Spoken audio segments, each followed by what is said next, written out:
প্রিয় দর্শক, universal medical college হাসপাতাল আজকের সংবাদপত্র অনুষ্ঠান থেকে আপনাদের স্বাগত জানাচ্ছি। উসমান হাদি ৩২ বছরের একজন তরুণ, জুলাই আন্দোলনের সম্মুখ সারির যোদ্ধা। গুলিবিদ্ধ হয়েছিলেন সিঙ্গাপুরে, তাকে নেওয়া হলো। আমাদের অনেক প্রত্যাশা ছিল হাদি ফিরে আসবেন, তার নিঃশ্বাসটা নিয়েই আসবেন, কিন্তু তিনি এখন না ফেরার দেশের বাসিন্দা। আগামীকাল রাষ্ট্রীয় শোক দিবস। বেলা 2টার সময় জাতীয় সংসদ প্লাজায় তার নামাজে জানাজা শেষে ঢাকা বিশ্ববিদ্যালয়ের কেন্দ্রীয় মসজিদের পাশে আমাদের জাতীয় কবি কাজী নজরুল ইসলামের কবরের পাশেই তাকে সমাহিত করা হবে। আজকের পত্রপত্রিকা জুড়েই হাদির শিরোনাম একটু পড়ে শোনাই আপনাকে, কিন্তু তার আগেই আমাদের অতিথির সাথে পরিচয় করিয়ে দিতে চাই। চর্চা.com-এর সম্পাদক বিশিষ্ট সাংবাদিক সৌরভ হাসান আজকে আমাদের অনুষ্ঠানের অতিথি। স্বাগত আপনাকে। শুভরাত্রি। পত্রপত্রিকায় প্রকাশিত কয়েকটা গুরুত্বপূর্ণ শিরোনাম পড়ে শোনাই আপনাকে, তারপর আমরা আলোচনায় যেতে চাই। বাংলাদেশ প্রতিদিন, পতাকায় মোড়া হাদির লাশ, দেশ জুড়ে চরম অস্থিরতা। মানব জমিনের শিরোনাম, দেশের মাটিতে হাদির মরদেহ, আজ মানিক মিয়া অভিনীত জানাজা, সমাহিত হবেন নজরুলের সমাধির পাশে। আমার দেশের শিরোনাম, শোকে ক্ষোভে উত্তাল দেশ, বিশ্ব মিডিয়ার খবর, গণতন্ত্রপন্থী তরুণ নেতার মৃত্যুতে বাংলাদেশ জুড়ে বিক্ষোভ। কালের কণ্ঠের শিরোনাম, হাদির মরদেহ ঢাকায়, আজ দাফন, হাদির আততায়ী ও সন্ত্রাসের বিচার করতে হবে, মির্জা ফখরুল ইসলাম দাবি করেছেন। কালবেলার শিরোনাম, উদ্বেগ উৎকণ্ঠা জনমনে, আইনশৃঙ্খলা পরিস্থিতি নিয়ে নানা প্রশ্ন, প্রতিবাদ বিক্ষোভ, উত্তাল দেশ, বিচার দাবি। দেশ রূপান্তর, লাল কফিনে ফিরলেন যোদ্ধা, তছনছ প্রথম আলো, ডেইলি স্টার, ছায়ানট। খবরের কাগজের শিরোনাম, লাল সবুজের পতাকায় মোড়ানো নিথর হাদি, বিক্ষোভে উত্তাল সারা দেশ। ইনকিলাবের শিরোনাম, গোটা জাতিকে কাঁদালেন হাদি, কয়েকজন বিচ্ছিন্ন উগ্র গোষ্ঠীর দ্বারা সংগঠিত সহিংসতার বিরুদ্ধে সতর্ক থাকুন, প্রধান উপদেষ্টা বলেছেন। আলোকিত বাংলাদেশ, ফিরলেন বিপ্লবী, আমরা সবাই হাদি হব। দৈনিক করতোয়া, লাল সবুজের কফিনে দেশে ফিরলেন হাদি। আপনি শিরোনাম শুনলেন। সারা পৃথিবী জুড়ে আমার এই তরুণের কথা এখন সামাজিক যোগাযোগ মাধ্যম থেকে শুরু করে সব জায়গাতেই হাদি, বিপ্লবী, না ফেরার দেশে পাড়ি দিলেন। শরীফ ওসমান হাদির এই মৃত্যু কোনোভাবেই মেনে নেওয়ার নয়। একজন তরুণ আন্দোলনের যোদ্ধা, এবং তিনি তার আদর্শকে ধারণ করার জন্যে, আদর্শকে এগিয়ে নেওয়ার জন্যে ইনকলাব মঞ্চ করেছিলেন। ইনকলাব কথার অর্থ হচ্ছে বিপ্লব। সে বিপ্লব যে অর্থেই হোক না কেন, তিনি বাংলাদেশে পরিবর্তন চেয়েছিলেন। সেই পরিবর্তনের কেউ সমর্থন করতে পারেন, কেউ বিরোধিতাও করতে পারেন,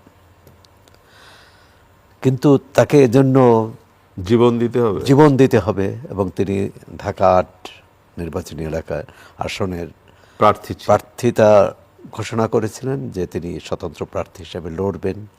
কারণ যেহেতু মনোনয়নপত্র জমা দেননি, সুতরাং প্রার্থী বলার জন্য সম্ভাব্য প্রার্থী ছিলেন।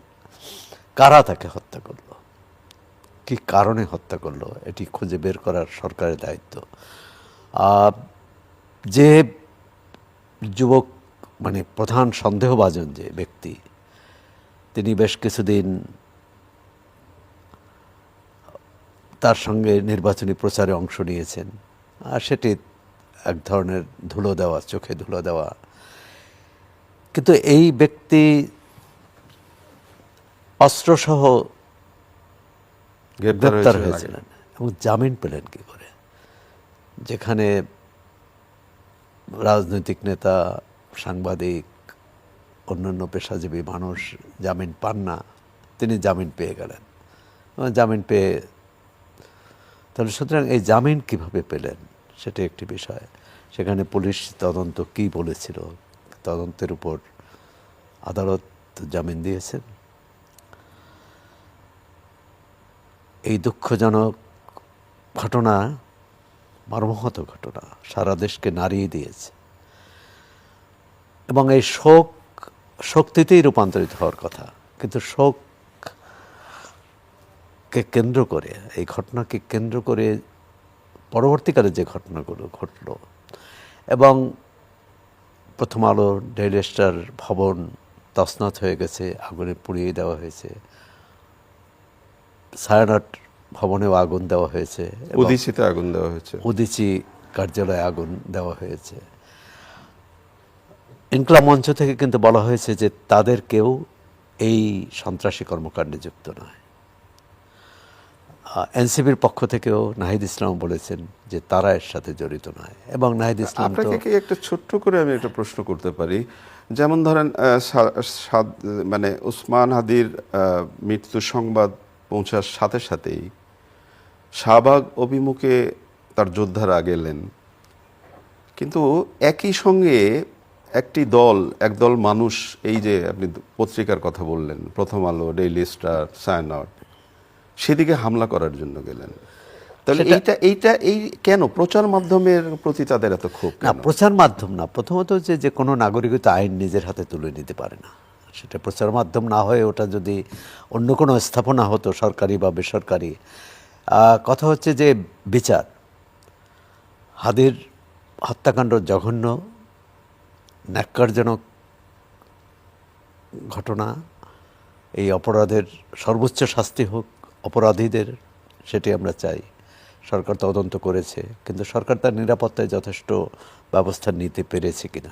আপনি নিরাপত্তার কথা বলছেন, বিভিন্ন রাজনৈতিক দল থেকে নেতারা সরকারের ভেতরেও কোনো ষড়যন্ত্র আছে কিনা সে প্রশ্নও কিন্তু অনেকেই তুলেছে। ষড়যন্ত্র আছে কিনা, ষড়যন্ত্র উদ্ঘাটন না হওয়ার আগে আমরা বলতে পারবো না। তা আমরা সাদা চোখে দেখি যে সরকারের দায়িত্ব প্রতিটি নাগরিকের, প্রতিটি স্থাপনার সম্পদের সুরক্ষা দেওয়া।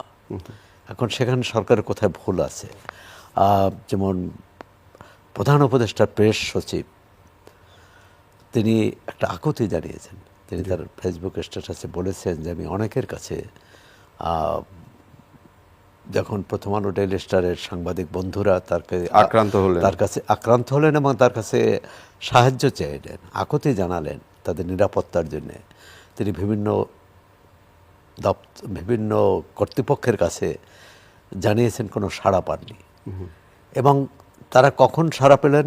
যখন ঘটনা ঘটে গেল, অগ্নিদগ্ধ হলো প্রথম আলোর যে 5তলা ভবন, ডেইলি স্টার 9তলা ভবন, এবং ডেইলি স্টার তো 220 জন আরও বেশি ছাদে আটকা পড়েছিলেন। পরে আপনি খালি কল্পনা করেন, সংবাদপত্রের আমাদের প্রিয় কর্মী, সহযোগী বন্ধুরা, তারা গভীর রাতে, এরকমটা রাতের অন্ধকারে উপরে ছাদে আটকা পড়লেন, নিচে আগুন। আপনি চিন্তা করতে পারেন? না, এ তো ভয়াবহ মৃত্যুর মুখে পড়ার ঘটনা। না, প্রেস সচিব শফিকুল আলম ক্ষমা চাইলেন। মানে এই যে অসহায়ত্ব, এই অসহায়ত্ব পুরো ব্যক্তির না, পুরো সরকারের। সরকার কেন সেটি পারলেন না দ্রুত পদক্ষেপ নিতে? মাননীয় প্রধান উপদেষ্টা 2 সম্পাদকের সঙ্গে টেলিফোনে কথা বলেছেন, এবং তিনি বলেছেন যে স্বাধীন গণমাধ্যমের উপর হামলার শামিল। তাহলে সর্বোচ্চ জায়গা থেকে যদি এই কথা বলা হয়, প্রধান উপদেষ্টা টেলিফোন করেছেন, খুবই তাকে ধন্যবাদ জানাই, এবং তিনি 2 সম্পাদককে আশ্বস্ত করেছেন। কিন্তু আশ্বস্ত করলেন কখন? প্রশ্ন উঠেছে তো, এটা এই প্রশ্ন তো উঠেছে। তখন তো সব শেষ হয়ে গেছে। এই ডেইলি স্টার যে ক্ষতি হয়েছে, প্রথম আলো যে ক্ষতি হয়েছে, এটা তো পূরণ করার মতো না, বা ছায়ানটে। এখন নিরাপত্তা দেবেন, হ্যাঁ, এই সরকারি আরেকবার যখন প্রথম আলো, ডেইলি স্টার ভবনের সামনে জিয়াফত করা হয়েছিল, তখন নিরাপত্তা দেওয়া হয়েছিল এবং কোনো অঘটন ঘটেনি বড় ধরনের। তখন দেখলাম সামাজিক যোগাযোগ মাধ্যমে এই ওসমান হাদির একটি বার্তা, একটি ভিডিও বার্তা মানে প্রচার এবং হচ্ছিল। সেটা স্পষ্ট এবং তিনি এই সেটা- কথা বলেছেন যে আপনারা এই যে বলেন প্রথম আলোর সামনে যে কথা বলেন আর 10টা প্রথম আলো তৈরি করে দেখান না। মানে কিরকম, মানে এই যে তার যে অন্য অনেক বিষয় নিয়ে অনেক তার বক্তব্য নিয়ে অনেকে অনেক রকম কথা বলেন, কিন্তু এই বক্তব্য চিন্তা করেন যে তিনি বলছেন যে প্রথম আলোর অফিসে তার মত পথ আদর্শ যাই থাকুক সেখানে জিয়াফত করতে হবে কেন, ঘেরাও দিতে হবে কেন, সেই প্রথম আলোকে মানে কি বলে বন্ধ করতে হবে কেন? আপনারা আরো 10টি 10টা। প্রথম আলো তৈরি করে প্রথম আলোকে মোকাবেলা করেন। এটাই তো হচ্ছে গণতান্ত্রিক একজন নেতার সমাজের, কথা। সভ্য সমাজের রীতি। আর সেটি আমরা পারলাম না। এবং এ ধরনের অনেকবার কি বলে সংবাদপত্রের উপর হামলা হয়েছে, কিন্তু এই ধরনের অফিস পুড়িয়ে দেওয়া এটি 71-এর 25শে মার্চের পর আর হয়নি। তা আমরা আশা করব যে সবারই শুভবুদ্ধির উদয় হবে। আপনি শুভবুদ্ধির উদয়ের কথা বললেন, কিন্তু বিভিন্ন রাজনৈতিক দল থেকে সবাই কথাই একই কথা বলছেন যে এটা তৃতীয় কোনো শক্তির ইন্ধন এবং নির্বাচন বানচাল করবার জন্য একটা পায়তারা।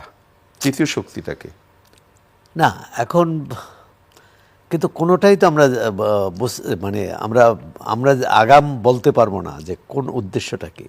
সরকার তো নির্বাচনের তফসিল ঘোষণা করেছে, নির্বাচন কমিশন এবং সরকার প্রস্তুতি নিচ্ছে, এবং এখন সময় আছে কিন্তু মাত্র 1 মাস 23-24 দিন। এর মধ্যে মনোনয়নপত্র জমা হবে, নির্বাচন প্রক্রিয়া চলছে। এখন এই ধরনের একটি ঘটনা বা এই ধরনের পরিস্থিতি নির্বাচন বানচাল হবে আমি এটা মনে করি না। কারণ বাংলাদেশে খুব কম নির্বাচনই একবার সুন্দর শান্তিপূর্ণ পরিবেশে হয়েছে। নির্বাচনের আগে পরে সংঘাত সংঘর্ষ এটি ছিলই। তা এখন সেই সংঘাত সংঘর্ষ ছিল প্রতিযোগী দলগুলোর মধ্যে, প্রার্থীর মধ্যে। কিন্তু এখানে নির্বাচন প্রক্রিয়া বহির্ভূত ঘটনা, আর সেটি তো আমাদের চিন্তিত করে। এবং পুরোপুরি বহির্ভূত বলতে পারি না, যে ওসমান হাদি যদি 8 আসনে নিজের প্রার্থিতা ঘোষণা না করতেন তাহলে হয়তো তিনি আক্রমণের নিশানা নাও হতে পারতেন। সবটা মিলে আমাদের প্রথমত হচ্ছে এই থেকে শিক্ষা নেওয়ার, এক হচ্ছে এ ধরনের হত্যাকাণ্ড, এ ধরনের ঘটনা আর যাতে না ঘটে। সরকার গানম্যান দেওয়ার কথা বলেছেন, কিন্তু গানম্যানই যথেষ্ট নয়। সরকার এমন একটা অভয় পরিবেশ তৈরি করতে হবে, নির্ভয় পরিবেশ আপনি তৈরি করতে গানম্যান হবে। কতজনকে দিবেন? গানম্যান কতজনকে দেবে, এবং গানম্যান নিয়ে তো ঘরে ঘরে মানুষরা নির্বাচনী প্রচার চালাতে পারবে না। এটি একটি এমন পরিবেশটা তৈরি করতে হবে যারা এ ধরনের হামলা করতে পারে, আক্রমণ করতে পারে তাদের সম্পর্কে সজাগ থাকা, তাদের বিরুদ্ধে আগাম ব্যবস্থা নেওয়া এবং তাদের আইনের আওতায় আনা। এখন এই যে বিভিন্ন জায়গায় হামলার আগুনের ঘটনা ঘটছে, এ দিয়ে মূল যে অপরাধী পার পেয়ে যাওয়ার সম্ভাবনা আছে কিনা। কারণ অপরাধী তো বলা হয়, সরকারিভাবে এখনো কিছু জানানো হয়নি যে দেশে আছে, যে সব প্রধান সন্দেহভাজন কিন্তু ইঙ্গিত করা হচ্ছে ভারতে পালিয়ে গেছে। ভারতে পালিয়ে গেছে। হ্যাঁ, সরকারের একটি বক্তব্য থেকে বুঝতে পারি যে সরকারের হয়তো দেশে নাই, এটাই তাদের বক্তব্য। কারণ তারা বলেছেন যে ভারতে হাইকমিশনারকে ডেকে বলেছেন যে এই সন্দেহভাজন এই আসামি যদি পালিয়ে যেয়ে থাকে ভারতে, তাহলে তাকে যাতে ফেরত দেওয়ার ব্যবস্থা করা হয়। আর এখন সরকারও নিশ্চিত না, সরকার এটা কিন্তু বলছে না যে সে দেশে নাই বা ভারতে পালিয়ে গেছে, তা সন্দেহ করা হচ্ছে। আর জনমনে প্রথমত হচ্ছে নিরাপত্তা দেয়া যায়নি, আমরা হাদিকে হারিয়েছি। এরপর যদি তার হত্যাকারীকে আমরা খুঁজে বের না করতে পারি, শাস্তির আওতায় না আনতে পারি, তাহলে কিন্তু আরও এরকম অঘটনের আশঙ্কা থেকে যায়। অঘটনের আশঙ্কা তো থেকেই যায়। সোহরাব হোসেন, আপনি নিশ্চয়ই সামাজিক যোগাযোগ মাধ্যমে ছবিটা দেখেছেন। মানে কিছু কিছু দৃশ্য এমনভাবে মানুষকে ব্যথিত করে, নাড়া দেয়, যে এরকম একটা মৃত্যুর ঘটনায় ব্যথা তো আছেই, তারপরে একজন মানুষের লাশ পুড়ে যাওয়ার দৃশ্য আমরা দেখলাম। তো এই প্রতিবাদের ভাষাটা কি আদৌ এরকম হওয়া উচিত? আমার মনে হয় মানে কখনোই হওয়া উচিত না। প্রতিবাদ কি, একজন হিন্দু যুবকের মানুষ তো বিরুদ্ধে অভিযোগ, তিনি অবমাননা করছেন, আমাদের ধর্মীয় অবমাননা, ধর্মের অবমাননা। তাকে আইন তো আছে আমাদের, যে ধর্ম অবমাননার বিরুদ্ধে ব্যবস্থা নেওয়ার, আইনের হাতে সোপর্দ করা, এটি সমীচীন ছিল। এবং অনেকে বলছেন যে তিনি যে অবমাননা করেছেন সেটা এখনো প্রমাণিত নয়, কিন্তু যে মানুষটি তো আর নেই। তা আমরা একের পর এক, এবং এর মধ্যে আরেকটি দুঃখজনক ঘটনা, সেটা হলো এনসিপির একজন নেত্রী দেখুন আত্মহত্যা করেছেন। এই মানে তিনি এই জুলাই অভ্যুত্থানে তার অবদান ছিল গুরুত্বপূর্ণ, এবং তাকে তো তিনি সক্রিয় ছিলেন এবং নির্বাচন করারও কথা ছিল, কিন্তু তাকেও হারালাম। তো এই যে সামাজিক রাজনৈতিকভাবে আমরা একটা অস্থিরতার মধ্য দিয়ে চলছি, এবং সেখানে কেউ নিরাপদ ভাবছে না। একটা রাষ্ট্রে যখন এইরকম পরিস্থিতি তৈরি হয়, তখন কিন্তু প্রতিটি নাগরিক নিজেকে অনিরাপদ ভাবে এবং হতাশ হয়। এই যে অনিরাপদভাবে হতাশ হয়, আপনার কি মনে হয় যে তাহলে নির্বাচনের আর মাত্র 1 বা 1.5 মাস আছে, এই যে পরিস্থিতি, তাতে কি সন্দেহটা কাটলো? সন্দেহ কাটলো না, কিন্তু আমরা তো সন্দেহ উঠতে থাকতে চাই যে এরকম নির্বাচন, কারণ এই নির্বাচনের তারিখ পেতে কিন্তু অনেক সংগ্রাম করতে হয়েছে, অনেক কসরত করতে হয়েছে, এবং সরকার দিয়েছে। এখান থেকে পিছু ফেরার অর্থ হচ্ছে যে পুরো গণতান্ত্রিক প্রক্রিয়াটা অনিশ্চিত হয়ে যাওয়া, আর সেটা নিশ্চয়ই সরকার করবে না। এই সরকারের প্রধান দায়িত্বের মধ্যে নির্বাচনটি কিন্তু খুবই গুরুত্বপূর্ণ, কারণ আমরা এর আগে বিগত আওয়ামী লীগ সরকারের আমলে যে 3টি নির্বাচন হয়েছে, সেই নির্বাচন ছিল জবরদস্তিমূলক, কারচুপি, প্রহসনমূলক। মানুষ ভোট দিতে পারেনি, মানুষ ভোট দিতে পারে এরকম তো একটি নির্বাচন। অর্থাৎ নির্বাচন কেন?